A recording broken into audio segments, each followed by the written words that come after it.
O mga kababayan, nakita niyo itong post ni Cathy Binag? Ni Madam Cathy mga kababayan, tungkol dito sa righteous mga kababayan na dalawang sinatong na si Lacson at si Soto. Lumalabas mga kababayan, lumalabas na noong halalan ng 2022, yung tumakbong presidente at vice-presidente itong si Ping at si Lacson mga kababayan na natalo. Ang kanila palang patron mga kababayan, aka padrino, ay walang iba kundi si Zaldico. Aroy. O yung mga panahong iyon mga kababayan, sinasabing kurakot na si Zaldico niyan. Sabit na siya dyan mga kababayan isa, maanumalyang laptop deal. Pero subalit na tapwat. Alam nyo ba kung sino ang bumaback up daw sa kanila? Ayon dito sa post ni Cathy Binag mga kababayan, isa sa kanilang padrino at sumusuporta sa kanilang pangangampanya mga kababayan ay si Zaldico. Sa makatuwid, pinahiram pa nga ng chopper mga kababayan ni Zaldico di umano. Etong si Soto at mayroong resibo dyan si Cathy Binag mga kababayan. Mayroon siyang mga video. Oh, eto yung post ni Lacson mga kababayan. Oh, naka-thumbs up sila mga kababayan. March 3, 2022. Nakasakay sila ng chopper mga kababayan na may numerong RPC8111. Kaninong chopper yan? Of course mga kababayan, hindi yan afford ni Soto base sa kanilang SALN. Hindi nila yan afford. Pero tingnan natin mga kababayan kung sino ang nagmamay-ari nito. Si Zaldico mga kababayan. Ayan ang chopper na yan. Oh. At mapailang beses na mga kababayan na nakita. Andyan yan sa hangar. Di ba? May hangar mga kababayan itong si Zaldico. Dahil aside sa chopper, 5 atang chopper ni Zaldico mga kababayan. Tapos mayroon pa siyang mga airplanes. Oh. At mayroong mga nagpapatunay dito mga kababayan. Mga dokumento na kay Zaldico nga nakapangalan ito mga kababayan. At eto, sinakyan ni Ping Balingbing at Lacson mga kababayan. Oh. Etong mga righteous mga kababayan, somehow connected pala kay Zaldico. Noon nung kurakot pa si Zaldico, pero ngayon mga kababayan na bumaliktad na. Kaaway na sila. Saan ba kayo? Akala ba namin para kayo sa totohanan, Lacson at Soto? Ngayon bumaliktad na si Zaldico at pumanta na mga kababayan. Ngayon ginigipit na nito. Oh. Kayo din po sir, ingat po kayo sir. Oh, ayan oh. Ang pisot mga kababayan oh. Ingat sila sa'yo. Ayan. Aside mayroon pang piloto mga kababayan. Mayroon pang piloto. Magkanong bayan dyan? Sir, good luck po sir, ingat po kayo. Lahat ito kay Zaldico. Sure. Ang tanong natin, ano kayang deal nila mga kababayan? If ever manalo ito si Lacson at Soto. Syempre, hihingin ng pabor si Zaldico mga kababayan. Sir, ingat po. Sama-samang babangag muli. Naka-waste po ba kayo? Si mga kababayan, si Zaldico niyan nung panahong iyan. Antay pa yan mga kababayan, antay Marcos. Dahil akala niya ang Marcos at Duterte ay iisa lang. O dito siya kina Soto mga kababayan at Lacson. So, di ba birds with the same feather flock together? Hindi pa natin alam na kurakot si Marcos noon mga kababayan dahil ang pagkaalam natin nagbago na, naki-unitim na. Continuation sa Duterte mga kababayan. So, ibig sabihin, ang impression noon mga kababayan sa mga kurakot, ayaw natin dyan. Dito tayo kay Lacson at Soto. Ngayon mga kababayan, ginigipit na si Zaldico dahil pinili na ang katotohanan mga kababayan. Diyos ko Lord. Ito yung picture nalaga na sila, thumbs up sila kanina mga kababayan. Confirm. This is the mga kababayan yung post ni Lacson. Andun yan kay Lacson nakaganyan sila. May date. Sige, thumbs up muna kayo. Lilipakin na tayo. Layas, tingnan yung number Tingnan yung number, ayun. Medyo malabo mga kababayan, pero RPC8111. Pagmamay-ari ni Zaldico mga kababayan. Ramdaman ko yung money na. Although, hindi ito mga kababayan direktang nag-uugnay kina Soto at Lacson sa katiwalian. Pero, at least mga kababayan, matagpi-tagpi natin kung anong klaseng mga tao ito. Alam na ng lahat mga kababayan na Romualdez at Marcos mga kababayan is talagang involved yan sa kurakutan. And then, etong sina Soto at Lacson, bulag-bulagan pa rin mga kababayan. Para sa kanila, innocentity. Itong si Ngagva mga kababayan. So paano nangyari yan mga kababayan? Etong nagpapakilalang mga righteous at tagapagtanggol mga kababayan ng taong bayan daw. Nilalabanan ang mga kurakot. Tapos bulag, pipi at bingi mga kababayan sa mga nangyayari sa bansang ito. Tapos ano sabi ni Lacson mga kababayan tungkol kay Zaldico? Wala daw silbi. Wala daw silbi mga kababayan ang testimonya ni Zaldico. Ngaw-ngaw lang daw mga kababayan. Dahil gusto niya pauwiin dito. Sinong bulok mga kababayan? Sinong may matinong utak ang uuwi ka dito tapos ang babanggain mo presidente? Kung uuwi man yan si Zaldico mga kababayan, siguro pagkatapos na ni Bangag 2028, ikaw na ang star witness Zaldico. Sa ngayon, wag kang paano siya makakaasa ng patas na laban mga kababayan kung hawak lahat ni Bangag ang resources ng gobyerno? Layo na po kayo dahil magugulo ang hairstyle ninyo. Layo na. Lilipad na ang mga kababayan, pisot tandem. And then dito, tingnan nyo. Ito ang sinakyan, the same chopper mga kababayan na sinakyan ni Soto. Nagamit rin ni Zaldico mga kababayan. Yan RPC8111. Sabi ni Kati Binag mga kababayan may resibo si Kati Binag Now, kung hindi ito totoo, Lacson at Soto, i-deny ninyo. Samantala mga kababayan, pakinggan natin kung anong kababuyan na naman mga kababayan ang mga palusot nitong sina Martin Romualdez. Diga naman si dating House Speaker Martin Romualdez na malinis ang kanyang konsensya. Malinis ang konsensyang animal. Malinis mga kababayan dahil wala siyang konsensya. It's either malinis o madumi. Dahil para kay Martin Romualdez mga kababayan, kung tatanungin siguro siya, Romualdez, ako konsensya ka ba? Sabi niya, konsensya? Ano yan? Anong konsensya? Hindi alam dahil wala yung konsensya mga kababayan in the first place. At hindi lang ito ang mga kababayan na asunto ni Martin Romualdez. Dahil ayon kay VP Sara Duterte mga kababayan, etong si Martin Romualdez isabit din daw sa illegal gambling mga kababayan. Hindi nagsasalita si VP Inday mga kababayan ng walang ebidensya. Illegal gambling, sabi ni VP Sara. Sabit din itong tambaluslos na ito. Aside pa doon sa bribery mga kababayan na andun din, dokumentado mga kababayan sa Delaware Court. Kung dati-rati, parang heavy luggage lang mga kababayan, isang maleta lang. Ngayon, grabe, isang buong bahay na puno ng maleta ayon kay Ted Filon. Pero ayaw daw niyang magkomento sa mga paratang ni Ko dahil hindi niya raw ito sinabi sa korte. What do you expect? Papuntahin nyo dito tapos under ni Boying Rimulya. Lutong Marcos na naman yan mga kababayan. Yan ang tinatawag na lutong Makoy. Wala naman si Romualdez na susuriin ng ICI, DOJ at Ombudsman ang mga pahayag ni Ko. Handa raw siyang Eto, sige. Uuwi si Zaldico kung mag-i-step down yung Bangag na kapatid na napinsan mo. Siya ang akusado Kung itong si Bangag mga kababayan talagang inosente dyan. For a while mga kababayan, magli-leave of absence muna siya. Hayaan niya mga kababayan na gumulong ang investigasyon. Kung hindi, sige. Pagdating ng 2028, dyan papauwiin si Zaldico mga kababayan.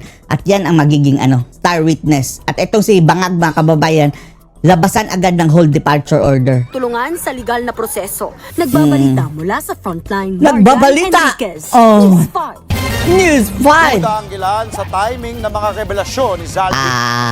Etong duda mga kababayan, ayaw lang tanggapin dahil hindi nila gusto mga kababayan na maging presidente si Sara Duterte. Hindi nila matanggap mga kababayan na palapit na ng palapit sa chopping board itong si Bangag dahil sa kanyang sariling kagagawan. Eto mga kababayan, walang ibang masisisi si Bangag mga kababayan kundi ang kanyang sarili dahil siya mismo ang may gawa nito. Nataon kasi ito sa mga kilos protesta at sa umuugong na destabilisasyon. Sino ba yung duda-duda niyan? Katolika, Simbahang palibasa ito simbahang Katolika mga kababayan, no? Membro pa tayo dyan ha. Membro tayo dyan ha. Etong mga ilang leader lang naman mga kababayan, yung mga nag-leader dyan, mga padrimonyo, mga obispo-monyo mga kababayan. Yan lang ang nagdadala talaga ng kabwisitan dyan dahil mga dilawan yan mga anti-Duterte din mga kababayan at marami sa kanila leaning sa makakaliwa. Ito mga makakaliwa mga kababayan, galit na galit yan sa mga Duterte. Ayaw nila dahil talaga mapupulbo sila mga kababayan pagbalik ni Sara. Kaya mas pipiliin nila ang isang magnanakaw mga kababayan. Lustayin ang pera ng bayan, aalipinin ang sambayan ng Pilipino. Ibabagsak ang sambayan ng Pilipino at ang ating bansang Pilipinas mga kababayan. Mas pipiliin nila yan kaysa maibalik ang isang Duterte na mapupulbos ang mga NPA, mga kababayan. Kung ganon, kayong mga pare, mga obispo dyan sa simbahan natin, dyan sa Katolika, kung ganyan kayo, mas masahol pa kayo kay Marcos dahil gumagamit pa kayo ng pangalan ng Diyos. Maging mapanuri. Nasa frontline ng balitang yan, si JC Cosico. Kaya mga kababayan, walang panawagan talaga ng Marcos resign. Yang mga rally-rally nila na kanilang mga kababayan, ino-organize. Di baling, gusto nila mga kababayan, magbago pa si BBM. O, ganyan. Patawarin na lang natin si Bangag. Kahit pa'y grabe na, 3 taon na tayong ginugulpi mga kababayan. Patawarin. Pero kung Duterte, ulang araw pa lang mga kababayan, si Bak gusto agad oust Duterte. Nagdala pa ng kabaong si Reyes. Padre Reyes, mga kababayan, Robert Reyes, patrimonyo. First few months pa lang ni Tatay Digong nagdala ng kabaong, mga kababayan. Nagrally na. Gusto nang i-oust si dating Pangulong Duterte. Tingnan niyo mga hipokritong ito. Maiinit ang mga pasabog ni dating Congressman Zaldico, pero may ilang hindi. Si BCP. Di ba ngayon, mga kababayan, nawawala sina Tagle, sina Villegas, yung mga Damaso, mga kababayan. Hindi na natin naririnig. Kung mayroon bang nagsasalita, mga kababayan, kakampi na ni Bangag.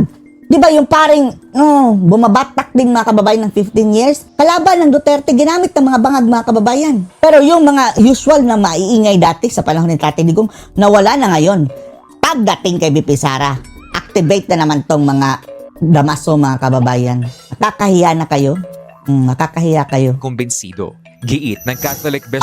Eto, David pala, mga kababayan. Taas noo. Dabing noo. Parang isang metro, mga kababayan.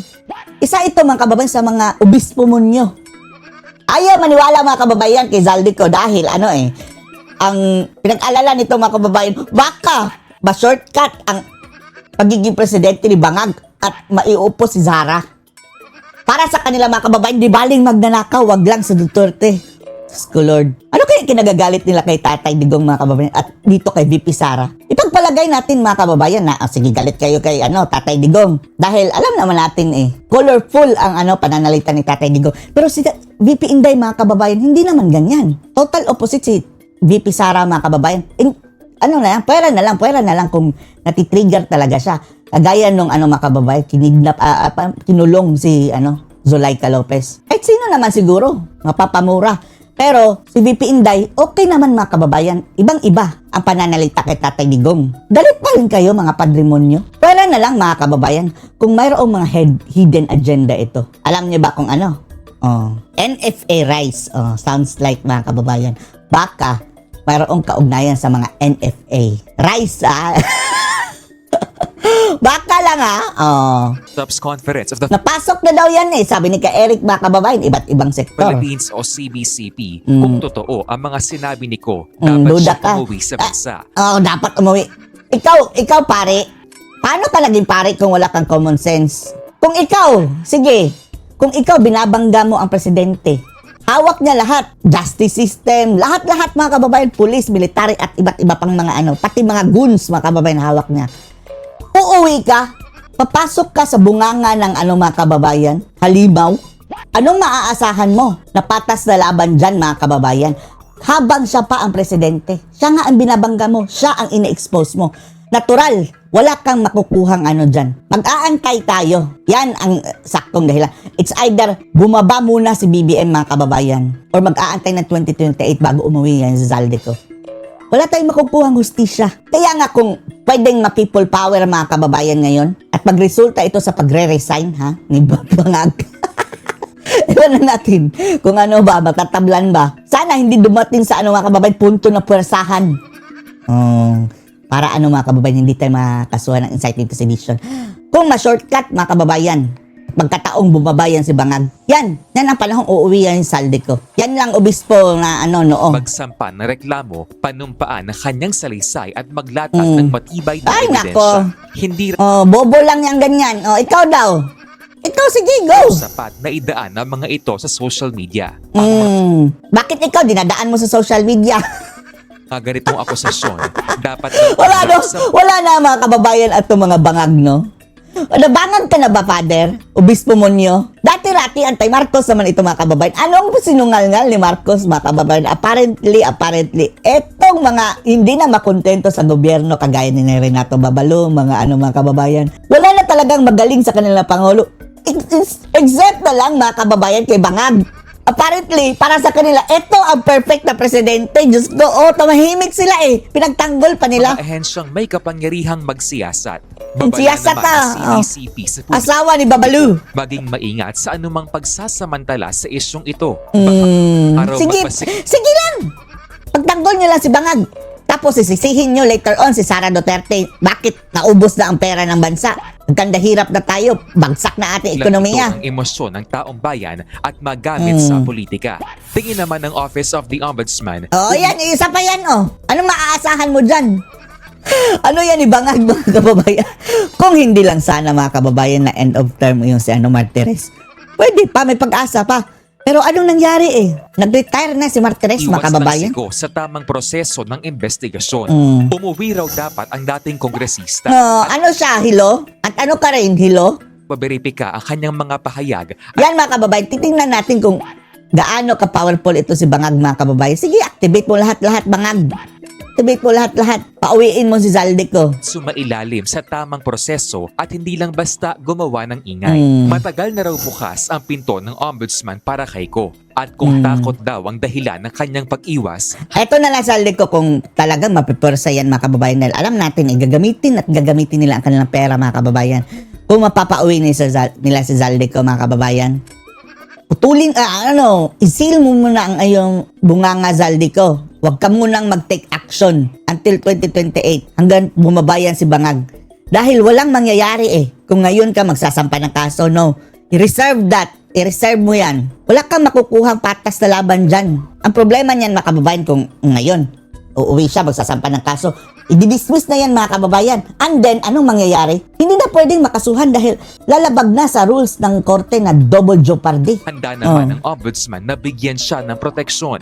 Nahilig pa naman magbendalo mga kababayan, bendalo. Naniwala naman si Senate Ito mga kababayan, nagsasabing tagapagtanggol ng naaapi at tagapagtanggol ng bayan ngayon, tagapagtanggol ng kurakot mga kababayan. Lacson na walang bigat ang mga isiniwala. Lacson, ikaw na lang siguro ang walang alam na kasabwat yan si Romualdez at si Bangag dyan sa kurakutan. Ewan na natin, wala nga ba itong alam mga kababayan? O baka kasaling bumangag. At ni Ko. Kasaling bumangag! Huwag siya.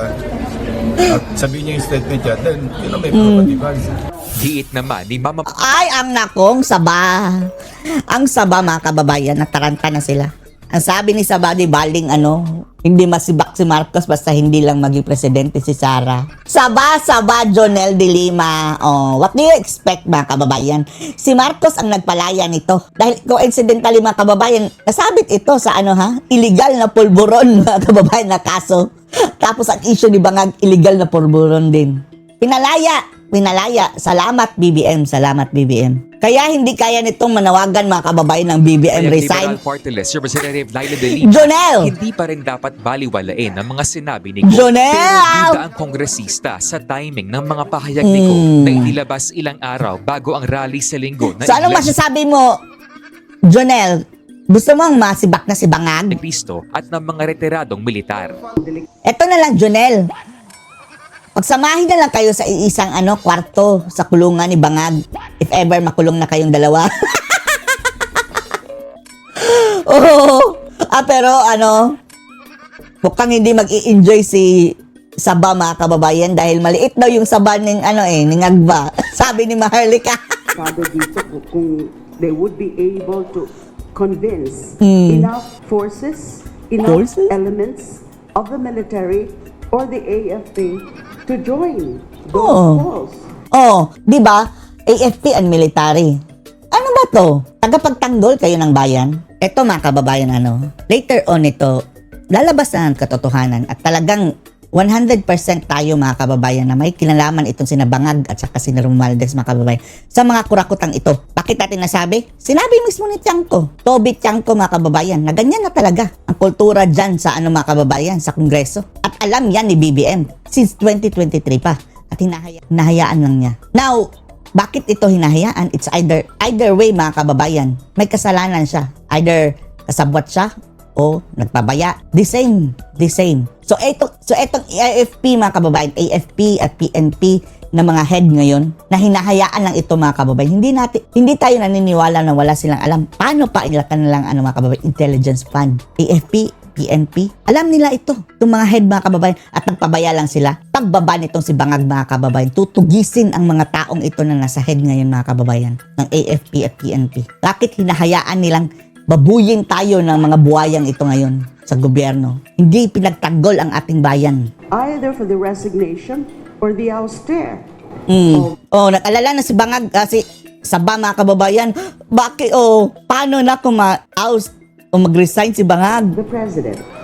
Ayon pa kay De Lima, Sino daw ang raw may agenda kung sino ang papalit? kanya tingi-tingi ang mga revelasyon ni Ko. Kasi kung talagang sigurado ka sa katotohanan, sigurado ka sa mga sinasabi mo, wala ka na dapat hesitation.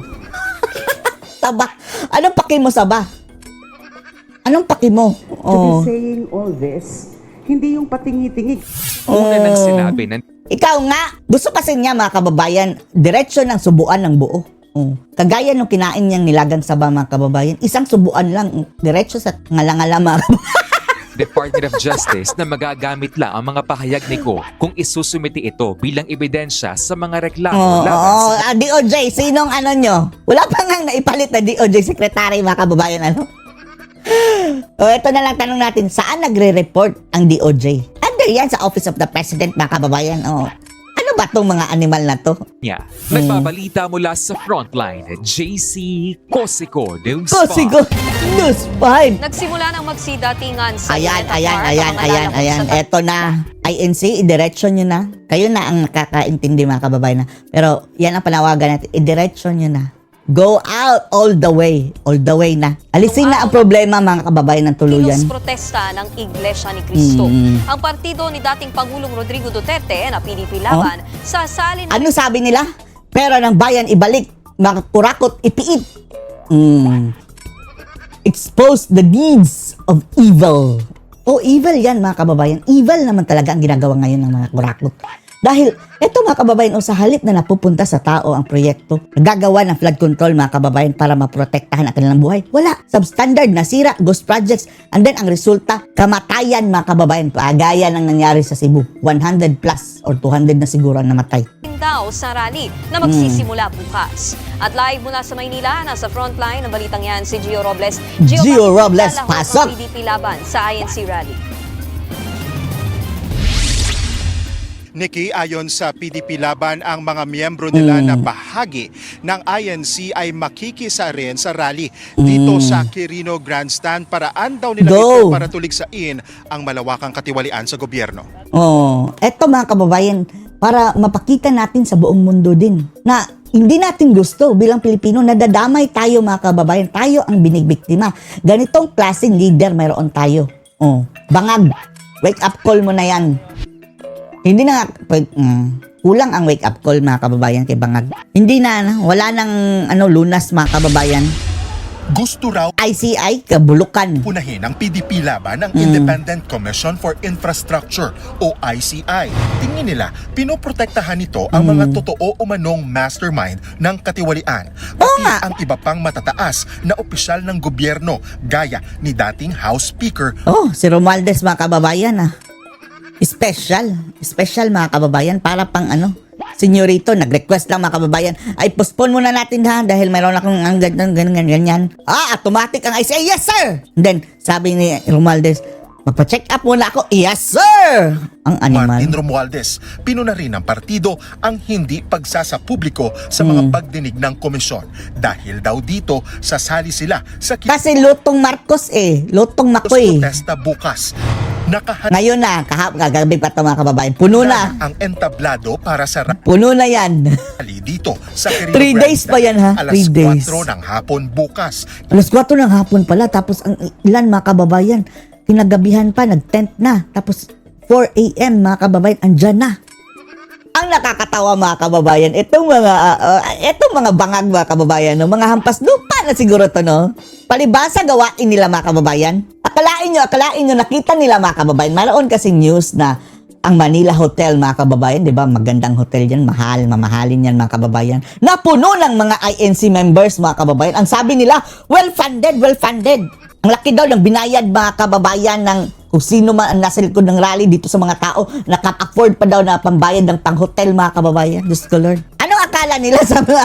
Siguro tinutulad ditong mga bangag, mga kababayan, itong mga miyembro ng INC. Anong akala nyo? Miyembro ng INC, walang pambayad. Sa dami naman nila, wala talagang mayaman? Anong akala nila, mga kababayan, sa mga INC, mga dukha? Hindi maka-afford ng hotel? Hello! Hindi lang ang Manila Hotel ang napuno. Pumunta kayo dyan sa lahat ng hotel, mga kababayan, dyan malapit. Dyan sa malapit, puno yan. Pati Shangri-La. At wag niyong sabihin, mga Duterte naman ang nasa likod dito, mga Duterte ang nagpa-fund. Kusang loob nila nagbayad dyan. Dahil sa kanilang simbahan, mga kababayan. Sila nga nagbibigay, di ba? Sa kanilang simbahan. Tapos, pina-fund daw, mga kababayan, ang nasa likod niyan. Pinagbintangan nila, mga kababayan, ang mga founder ng INC, saka mga kasabwat daw na mga, mga kababayan, grupo ni Digo. Ganyan mag-isip ang mga bangag. Palibhasa ng mga kababayan, sila siguro, gawain nila yan. Na, kapag mayroong rally-rally, mga kababayan, kailangan talagang mayroong nagpa-fund sa kanila dahil pera ang halbol. Inaasahang magsisimula ang programa ng religious group. Pero kaninang umaga, Esquadro pa, may no? mga dumarating ng miyembro ng INC. Kahapon pa yan, ng ha? Pamilya Pulusan mula kahapon pa pa isa yan. sa Quezon City. Bukal daw sa loob at kusa silang dadalo sa religious rally. Si Sarah Geronimo, mga kababayan, baka nandyan. Not because we're INC, of course that's part of it, but as a Filipino ourselves. Oo, di ba? Kahit pa nga daw hindi pinanawagan ng simbahan as a Filipino. Of course, we want to expose the deeds, the evil deeds po of the corrupt politicians. Ang bata pa, mga kababayan, mulat na ang mata, no? Good job sa'yo, Iha. Good Mumuno job. ngayon sa bansa. Ay, At in fairness, mga kababayan, karamihan nitong mga miyembro ng INC, mga kababayan, is nakakaluwang sa buhay dahil mga kababayan honesty. Honesty ang kanilang the best policy. Sa pam- At saka ayaw nila na makurakot, mga kababayan. munuan ng INC, bukas ang rally kahit sa mga hindi nila miyembro. Go! Tapos yung kay Joel Villanueva, go! Isali na, pati kay Kibuloy, mga kababayan, go! Tayong mga Katoliko, tayo na lang. Huwag na tayong umasa sa leader dahil bangagan, dilawan mga leader natin, mga kababayan Yung mga padrimonyo, obispomonyo. Tayo na lang. Pa lang, nakahanda na ang malaking entablado kung saan gaganapin ang programa. May mga LED wall na rin sa palibot ng open grounds, medical stations, mga lost Medical and found stations. booths at portalets. Nag-ikot na rin kanina ang ilang tauhan ng PNP. Ang Malacanang nag-lockdown na, mga kababayan, ang daming alambre. Matutusok ka na talaga, mga kababayan. Matutusok ka na. Malayo ka pa, tusok ka na. Ganyan kaplaning ang mga ngagba. Higit 16,000 na mga pulis ang ipakakalat para masiguro ang kaayusan. 16,000 lang? Kayang-kaya yan, ba? Milyon lang dyan, mga kababayan. Wala yan. Tapos, karamihan pa dito sa mga pulis, mga kababayan, ha? Sa tingin nyo, Maka Marcos yan? No. Ang kinalang mga bossing lang na binusog, mga kababayan, ang Maka Marcos dyan. Kapag worst comes to worst, papanig ito sa taong bayan. Ito mga pulis. At kaligtasan ng religious event. Naka-standby rin ang AFP sakaling kailanganin ng PNP ang tulong nila sa oras ng emerhensya. Pag emergency, mga kababayan, sasabihin ba, I declare martial law! Yan na ang final nail in the coffin mo, bangag. Inaasahan naman ng NCRPO na sasabayan ng mga kilos protesta Sabayan mula sa ibang ninyo! mga grupo ang INC Peace Rally Go lalo na dyan ahead! sa may Menjola at US Embassy. Simula mamayang alas 12 ng madaling araw, isasara na sa trapiko ang mga kalsada sa palibot ng Luneta. Kasama Pati rin sa Liwasta, listahan ang Bonifacio, ang Ayala buses Bridge. Ayala Bridge. Diyan yung nagkasunugan, mga kababayan, sa no? Mendiola, Liwasang Bonifacio Oo. at Ayala Bridge. Pinapayuhan ang mga motoristang Saan namin ipaparking ang aming sasakyan? Maglakad na lang kami. iwasan ang mga Malayo nasabing kalsada at dumaan sa alternatibong ruta para iwas abala.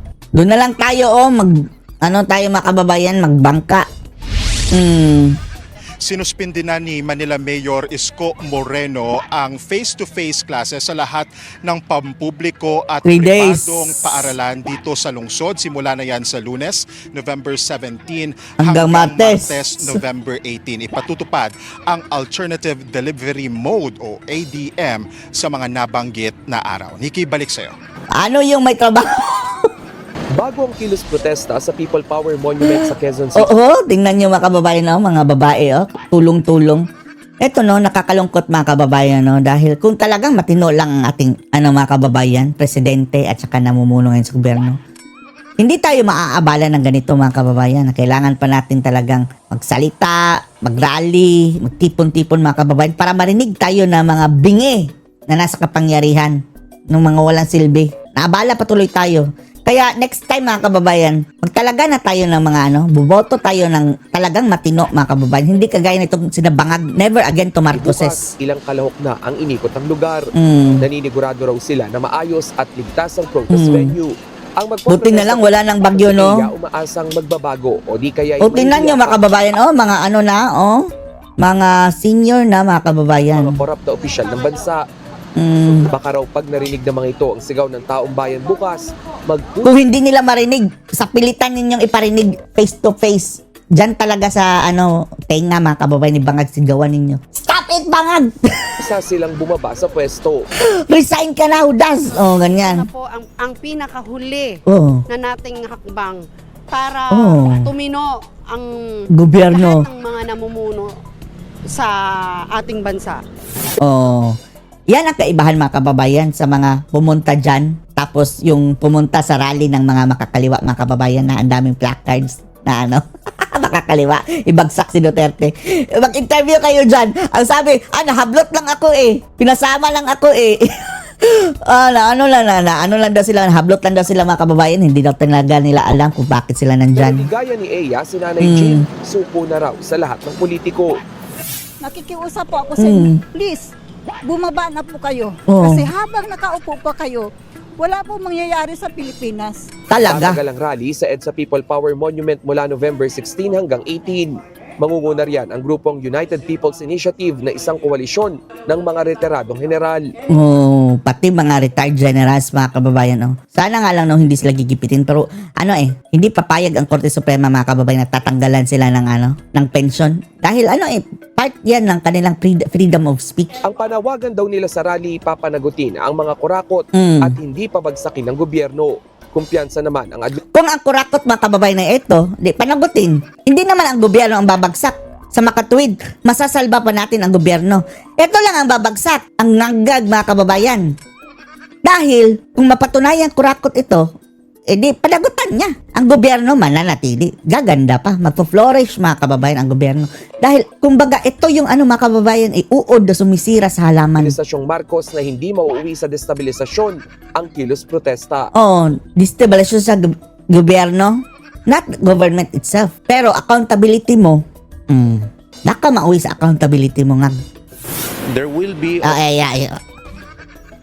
Isa ito sa dapat makulong mga kababayan. Maglagay nga tayo ng listahan ng mga dapat makulong. all these agitations. We have to learn to live with it. Din ito ang sabi-sabi mga kababayan, ambisyoso din ito. Di ba gusto nito magpresidente? Bukang matutuwa pa daw ito mga kababayan kapag mag-military junta dahil siya daw ang ilalagay na pangulo mga kababayan. Ano ka? Siniswerte? Panot? And we have to learn to ignore it. There's no worry. Umuwi ka sa Malta. From our side, no? Layas sa Pilipinas, uwi sa Malta. Walang epekto sa armed forces. Rally bukas. Ito din si Browner mga kababayan, Medyo ngumiwi na din, Make sure na hindi po sila masingitan. Isa din ito sa mga listahan ng dapat nating imbestigahan mga kababayan. Ito si Browner na to. Dahil may mga nagre-report po sa atin, pati na rin sa Philippine National Police na baka maaring masingitan sila.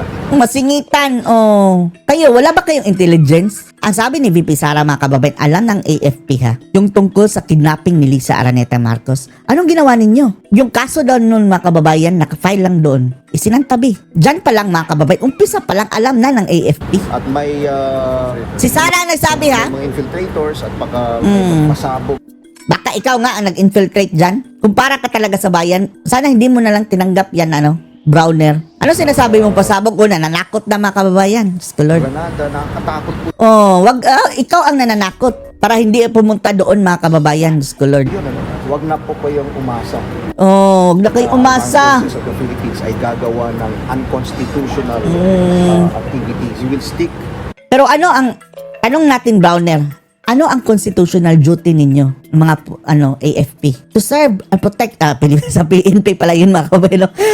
Pero serve and protect the Constitution. So paano itong corruption, Browner? Di ba isa ito sa nakakasira ng Constitution ng bansang ito? How can you protect the Constitution kung hinahayaan nyo lang itong mga kurakot na sirain ang gobyerno? Ay, nako. To the rule of law. Manda ka.